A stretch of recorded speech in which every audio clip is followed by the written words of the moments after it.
یہ بات آپ سمجھ لیں کہ لوگوں کے برے رویے آپ کو برا انسان بنا دیں تو یہ میں کہتا ہوں سب سے بڑا عذاب ہے کہ متقی نہ رہے، مومن نہ رہے لوگوں کے برے رویے کی وجہ سے، تو یہ سب سے بڑا عذاب ہے، اور دنیا میں یہ عذاب ہے۔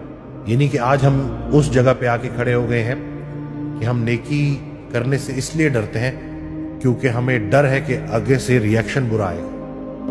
اللہ کدھر ہے پھر بیچ میں؟ اگر آپ اللہ کے لیے نیکی کر رہے ہیں تو دوسرے کا برا عمل آپ کی نیکی بند نہیں کر سکتا۔ ہم یہاں کچھ عرصے کے مہمان ہیں، یہ بات بار بار یاد کرنی چاہیے۔ ہم نے جو اتنی سارے ایشوز اسی لائف کے ساتھ جوڑ دیے ہیں نا، تو فانی دنیا، فانی پیسہ، بے جان چیزوں کی محبت اس حد تک ہمارے روح پہ جو ہے وہ زنگ چڑھ چکا ہے۔